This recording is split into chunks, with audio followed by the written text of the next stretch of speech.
Yes guys, I'm back. Welcome back to our YouTube channel, DJ John's channel. The essence of me to create this channel is to have a talk with my friends out here and also to encourage them, more especially with the things that we are facing in this time and era. Kwa hiyo nilianza kwa video hii, nilipoanza nilisema nitaongelea mambo ambayo yanatukumba katika maisha, ambayo yanafanya wakati mwingi tunakata tamaa. Na the things we need to do, we need to remind ourselves from some people ambao tumesikia stories zao, kama hadithi ya Ayubu, kama hadithi ya Caleb, kama hadithi ya yule mwanamke ambaye alitokwa na damu miaka 12, and many other stories ambazo zimeandikwa kwenye Biblia na vitabu vya kiroho. Hadithi ya Ayubu ndio ambayo ilinipa nguvu. The way Ayubu alichukulia yale majaribu aliyokuwa anakumbana nayo nyakati ambazo the devil expected amkane Mungu. The way Ayubu alikaa close na God na the way alitii ukuu wa Mungu na uwezo wake kwa maisha yake ilinipa nguvu. Kwa hiyo nikaonelea ni vyema nisiwe na kujipenda, nisijipende, nikafurahia kwamba nilisaidika kwa njia moja ama nyingine peke yangu. So that's why I took this opportunity and decided to share this with you, my friends. Mahali popote mpo, mtapata kusikia ujumbe huu ili muweze kutiwa nguvu. First of all, I need to say who I am. Secondly, nitawaelezea hadithi yangu kidogo, ndiposa niwatie moyo. Kwa hiyo mimi kwa majina, my real names are Doreen Mbera Moranga. Nimezaliwa Kisii, nimelelewa Nakuru, nimekuwa Nakuru for a long time, kutoka 92, I've been Nakuru. Na maisha yangu kutoka utotoni hayajakuwa maisha ambayo nitasema ni rahisi. Kumekuwa na difficulties from childbirth mpaka hii leo, mpaka 2020 I would say. Mpaka 2020, that was when maisha yangu yalibadilika. That was when my turn up came. Na nikapata maisha mapya. So from 2021, 2022, 2023, for my entire life, these are the times ambazo naweza nikasema nimeishi vizuri, nimeishi na amani, nimeishi na kupendwa, nimeishi na kujikubali na kukubaliwa. Why am I saying this? Kwa sababu all my life nilijua sipendwi. All my life nilijua watu hawanipendi. You know, kuna yule mtoto ambaye katika familia mambo yake watu wengi hawayapendi. The way this child is, most of people wanamtolerate kwa sababu ni member of the family. So I'm that kind of child ambaye watu wengi walinivumilia. My friends, my family members, my parents, my siblings wali put up na mimi kwa sababu I'm their own. They could not reject me, if I should say so. In the beginning, I knew I was okay. But in the year 2020, when I was in Saudi Arabia, it was when nilikuja kujua I was not okay. And I was not alone. All along nimekuwa na Mungu ambaye amekuwa akinilinda. Kwa sababu ningekuwa peke yangu, singekuwa hapa leo niku encourage. Singesimama hapa leo nikupe maneno ambayo yatakupa nguvu na tumaini katika maisha. There are things that happen in life ambazo zinafanya mtu anakataliwa. There are things ambazo zinafanya anakubalika. Tunaambiwa jina nzuri linazidi utajiri. Na kweli jina nzuri linazidi utajiri. Maana jina langu ni tabia yangu. Jina langu ni mienendo yangu. Muonekano wangu. So that is what is selling out. That is who you are. Kile kitu ambacho watu wengi wanaona. When people see you, what do they see? When they hear you talk, what do they hear from you? What do they get? What do they gain from you? So that's me, ambaye nakupa hadithi ambayo itakupa tumaini katika maisha yako. Nilikuwa yule mtoto ambaye ukinikaisha chini, unikansel, uniadvise. I remember my teachers used to do that daily, day in, day out. Walikuwa wananiongelesha, walikuwa wananiita kwa staff room, wananipa mifano mingi, wananipa hadithi nyingi ambazo walijua nyakati hizo. Wananiambia you're a good child, but you have a small problem. And that problem starts with you and ends with you. So everything starts with you. God created you perfectly. But the way wewe ulichukulia dunia, na the way uli-accept, na the way uli-adapt, ndi nakufanya unabadilika kutoka na mpango wa Mungu. So the way God alinicreate, it's not the way I came out to be. Ambapo kila mtu aliyekuwa karibu na mimi, my appearance ingekudanganya sana. I was so innocent ukiniangalia, and so pure and tender. But mambo ambayo yaliyokuwa yanatoka kwangu nilikuwa inashtua, inatisha. I remember there was this day, one faithful day ambayo walimu wamebishana wenyewe kwamba this child is a good child. Ni nini namsumbua? Mbona anafanya vile anafanya? Mbona anasumbua watoto wengine kwa darasa? Mbona anarudi nyuma kwa masomo? Mbona hiki, mbona kile, mbona afanye homework, mbona afanye classwork? Hakuna kitu nilikuwa nafanya anyway. Nilikuwa naenda shule, like kwenda shule. So it made the teachers have questions in their mind, and even in the staff room they could sit and talk about me. So this day wakaniita wenyewe, the whole staff room sat down and called me in the staff room. Nikaitwa, nikakaishwa chini, nikaongeleshwa, nikaambiwa tumekuchapa, tumejaribu kukupea any kind of discipline ambayo we know, anything that we could, we've done as the teachers and as your parents. Wamekuja hapa, they have tried their part. And most of the time shule nilisoma kulikuwa na my family members. Like nikisoma Heshima nilikuwa na my grandmother ambaye amenilea. Nikiwa na Crest, my auntie and my uncle, the sister to my mom and the husband.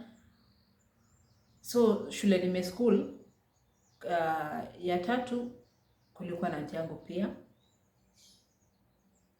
Yeah, kulikuwa na my grandmother, si auntie, mimi huita auntie but she's my grandmother.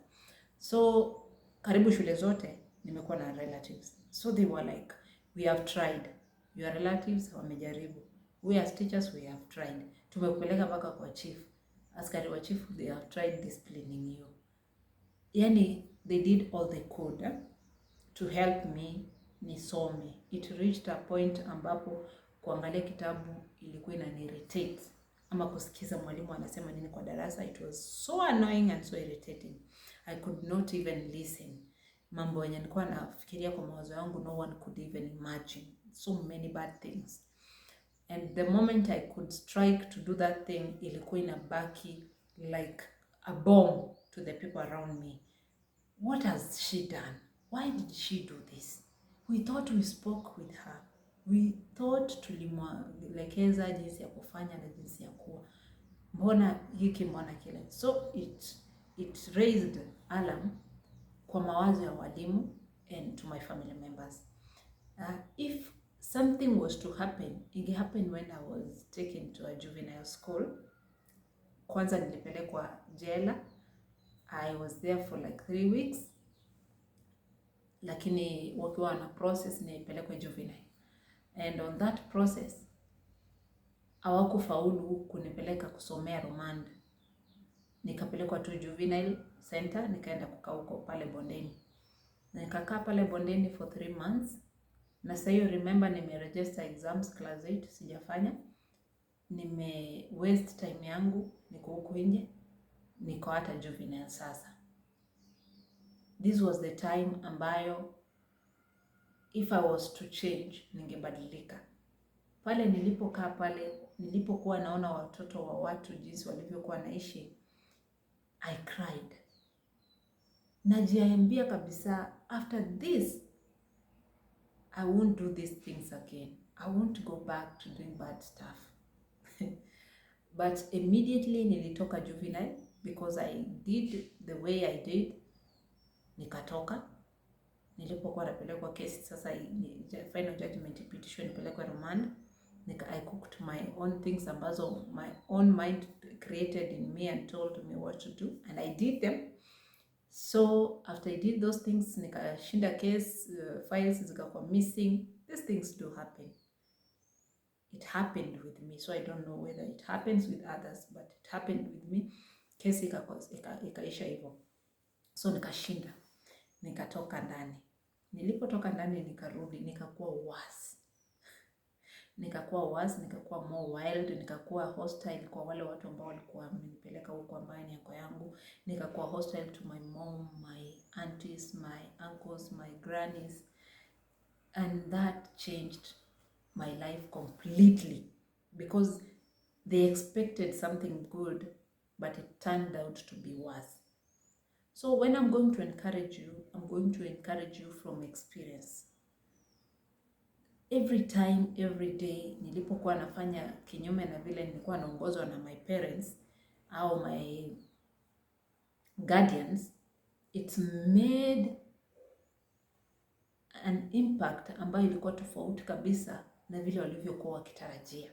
So they expected something good out of me after all they have done to help me to turn out to be a good person.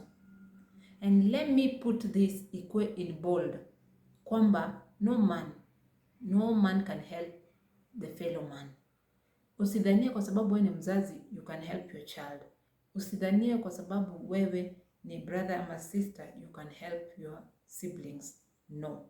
The only person that can help your siblings, can help your children, it's God. Because all their effort went to waste. They tried everything that they could ili wanisaidie nibadilishe muonekano wangu na mwelekeo wangu na matendo ambayo nilikuwa nafanya ambayo hayakuwapendeza, but it was all in vain. So it happened when things got worse, nikaanza kuishi peke yangu. I moved from kuishi na wazazi, nikaenda nikaishi peke yangu. Hata hapo wakatry kuja kunishika, nikapelekwa jela tena, but still nikatoka. In the end they gave up and they washed their hands. Wakasema sasa live your life the way you want to live it. That is when I started learning the lessons of life ambazo ninaenda kushare na nyinyi today. When you live with someone ambaye anafanya mambo ambayo ya kutisha na mambo magumu, ama ni mlevi, ama ni mwasharati, ama ni mzinzi, whatever it is that this person is doing ambazo hazikufurahishi, ama kuna ukorofi mwingi kwa huyo mtu ama mtoto wako, you don't fight that kid.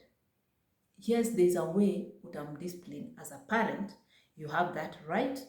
Also, the Bible encourages us to that end. But there is a point where you have to reach and stop. Like where my family reached and raised up their hands, wakasema enough is enough. Now she gotta live the way she wants to. And so they said, we have wasted our resources, we have wasted our life, and even wasted our health. Maana some of them got depressed and sick. So wakajitenga na mimi, wakasema now it's my life, let me live it the way I want to. And this is the time ambayo nilianza kujifunza yale mambo ambayo nimejifunza nataka tusaidiane nayo katika kuishi katika haya maisha. So I went out, nikaenda nikaishi peke yangu, nikaanza kurent, nikaanza kwenda mjengo, nikaanza kufanya kazi ambazo zinaleta income. Though nilikuwa sifanyi kazi mbaya at that moment, nilikuwa nafanya tu kazi mzuri.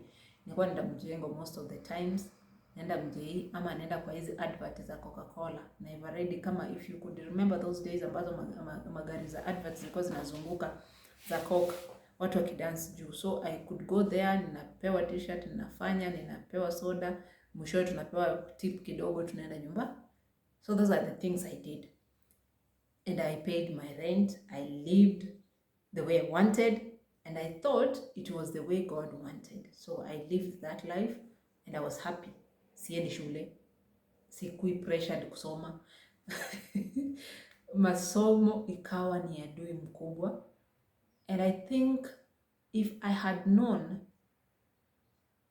if unapitia yale nilipitia na hujafikia turning point, I want you to face your giants now.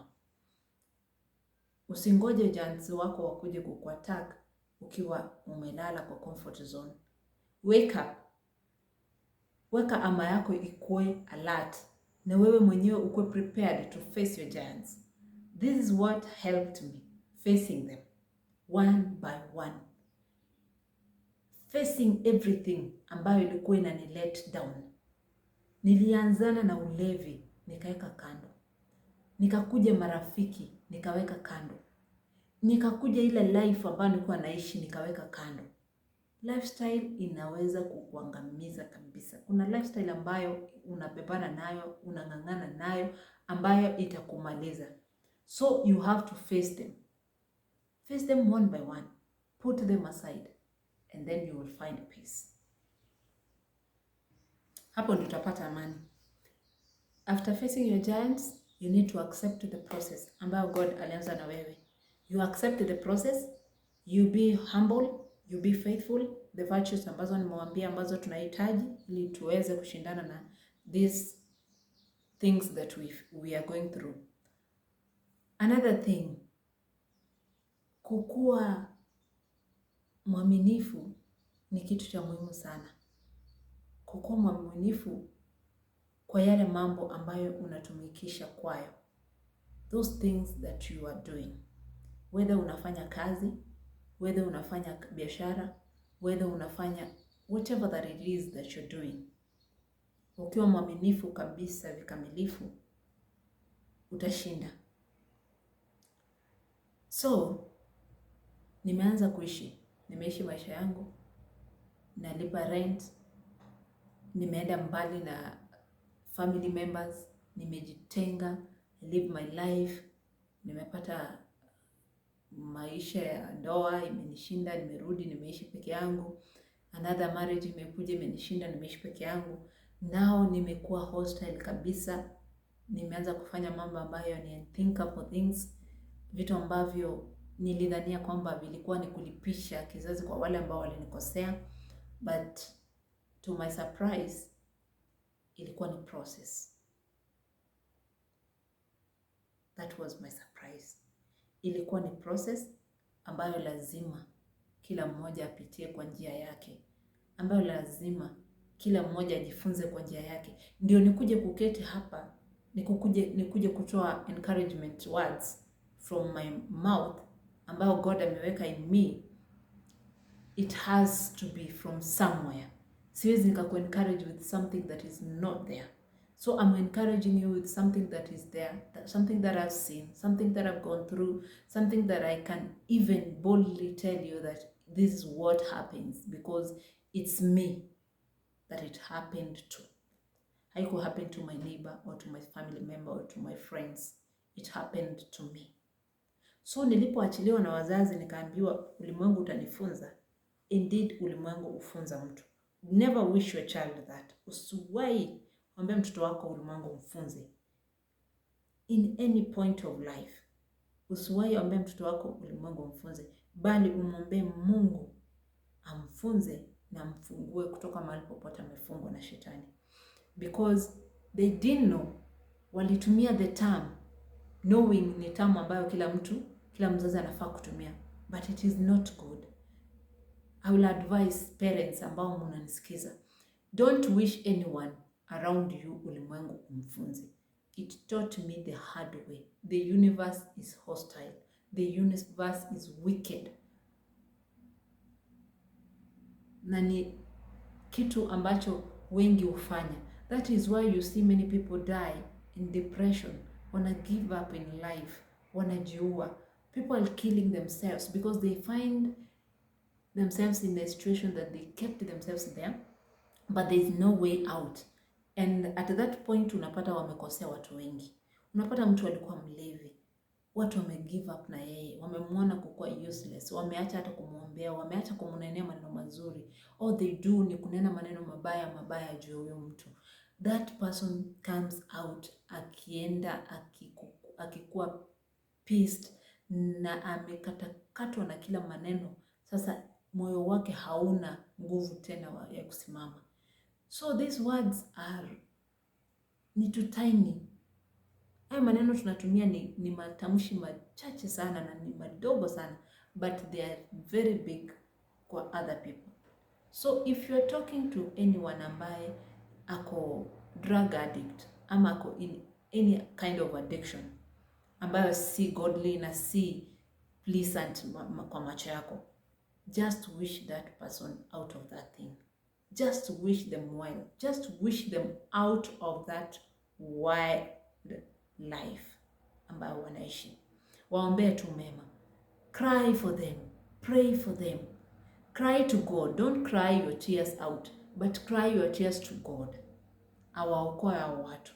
Because if not for my parents, if not for Christ who died, if not for my siblings who wished me well,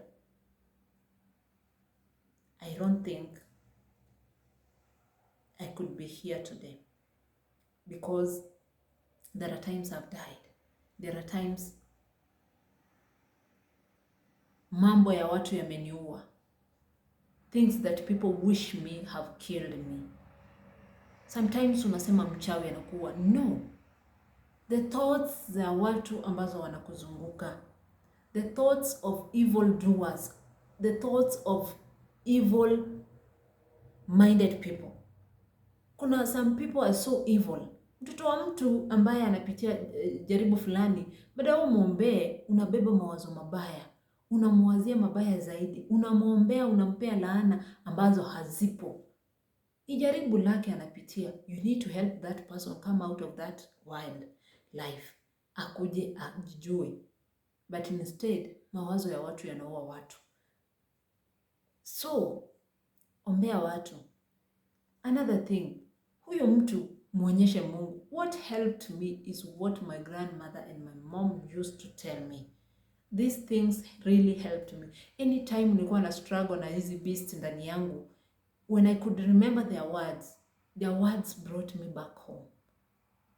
Their sweet and tenderness voices coming back to me. Zilipokuwa zina flashback, zilikuwa zinanirudisha nyuma. Ninaona jinsi wananipenda na jinsi Mungu ni upendo, and I go back home. So ninataka nikwambie wewe ambaye uko drug addict, wewe ambaye uko kwa njia ambayo ni awkward kwa macho ya watu, don't give up. Stand up. Fight for yourself. God akona wewe, na God akona good reasons na wewe kukuwa hapo mali upo. Maana Warumi 8:28 natuambia wote wale ambao wanampenda Mungu, yale wanayoyapitia ni mema kwao, kwa sababu mambo yote wanayoyapitia yanafanywa kuwa mema kwao kwa sababu wanampenda Mungu. Kwa hivyo no matter what it is that you're going through, kwamba Yeremia 29:11 Yesu anasema kwamba Mungu anasema kwamba mawazo yangu ni mema kwenu. So mawazo ya Mungu ni mema kwetu. No matter what other people think, don't care, don't mind, don't have it to destroy you, but instead use their words to make you a better person. So this is what happened. When I went to Saudi Arabia, people wished me death. Wengi walisema utarudi. Other people were sending me videos ambazo ni very hurting. Videos that could remind me of who I was, of the things I did. And they could show me how badly I was to them and how I will not be saved. Na vile nitabaki huko Saudi Arabia na vile nitakufa huko. But what always came into my mind was that God is love. The more I kept myself close to God, the more I trusted that God is love, the more I got the strength to overcome their thoughts. It reached a point mpaka mahali nilikuwa natumia mavideo ambazo zinasema watu wameuliwa Saudi Arabia, watu wengine wamekuwa abducted, wamefanyishwa mambo mabaya, bad things, you know, the things that go on social media. So people, kila mtu ambaye alikuwa anasikia niko Saudi Arabia, things ambazo zilikuwa zinakuja kwa mawazo yao ni bad stuff. Wakati unasikia mtu ako kwa shida, why should you go miles kuokota mambo mabaya uongezee yule mtu hiyo shida, badala wewe kumkomboa kutoka kwa ile shida kwa kumpa tumaini. My sisters and brothers ambao mko kwa situation ambayo nilikuwa, don't listen to them. I had to cover my ears. I had to block my eyes. Niliblind my eyes kabisa, nikakuwa kipofu na nikawa kiziwi. I never listened kwa sababu I was going mad. Si watu ambao wana practice black magic wananijaribu. Si watu ambao ninatarajia waniokoe ndio wananipea majaribu, wananitumia videos. So all stuffs ambazo niliambiwa ulimwengu nifunze came in one basket, and they were hurtful and they were painful. At some point I wished death. I took so many bad stuffs ambazo nilifikiri zitaniangamiza. But what God had in his thoughts for me were not death. Were not death, but they were life, and life in abundance. And that is why I'm here today to share the love that God has for you. The same way Job did. Job stood firm, believing in the love of God. He knew God created him the way he was, and he knew God allowed everything that was happening to him for a reason, with a good purpose and with a good, you understand, eh? Kila ambacho Mungu alikuwa nacho ndani yake akikuwa kibaya kwa Ayubu, na Ayubu alielewa lile, na ndiposa akasimama imara. Hata alipokuwa anafinyiliwa maneno na marafiki zake, mke wake, na watu waliokuwa anatarajia watakuwa karibu kumsaidia, like the people who are sending those videos, who are sending to you today. I know most of you are going through hell. Mtatumiwa mavideo za wanawake ambao wanasema wanalalishwa na maumbwa. Mtatumiwa mavideo ambazo wanawake wanasema wamerudi nyumbani, mabibi zao wamefanya ni mabwana zao wameoa. Vitu ambazo za kukatisha tamaa katika hii safari. Let me tell you, Mungu ako na sababu amekupeleka mahali pale upo. Amekutoa Kisii amekuleta Nairobi na sababu. Amekutoa Ukambani amekupeleka Mombasa na sababu. Amekutoa mahali amekutoa. The same way alitoa wana wa Israeli mahali aliwatoa ili awapeleke Kanaani. Their cries were heard by God. Your cries have been heard by God, and God has a reason why amekutoa mahali amekutoa, amekuweka mahali upo. So hapo mahali upo, don't be there questioning God, but be there praising God. Mpatie utukufu, vumilia, mpe sifa. Hata wakati hujaona matokeo, mpe sifa. Hata wakati hujapokea cheti hicho ambacho unatafuta shuleni, mpe sifa. Hata wakati mshahara hujaingia kwa akaunti yako, mpe sifa. Hata wakati mshahara umeingia, mpe sifa. Usiwe unampa Mungu sifa wakati uko na afya.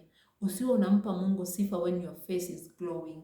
Usiwe unampa Mungu sifa when your pocket is full and when your belly is full. God is to be praised in all seasons, for there is time and season for everything. And if there is time and season for everything, procedure lazima ifuatwe. na process lazima ifuatwe pia. So your first friend should be God. Your second friend should be you. Your third friend should be your family members. Your fourth friend should be your friends. When God comes first, you second, mtapata kuwasiliana akuonyeshe njia. If you wake up in the morning and you seek for the face of the Lord, seek ye first the kingdom of heaven, and all shall be added unto you.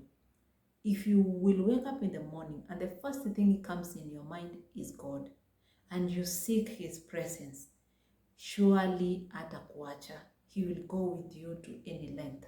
He will use you. No matter how empty you are, he will fill you with his presence and his Holy Spirit. No matter hujasoma, no matter how poor you are, no matter how wretched you are, hata ukiwa mlevi vipi, God atatoa ulevi wako. Atatoa zile chungu ambazo zimewekwa kwa ajili yako. Those pots ambazo zimepikwa kwa ulevi wako, God atazitoa na ajirefill, because akikuumba alikuwa ndani yako. Wewe ndio ulimu-empty out. So he will refill himself back to you.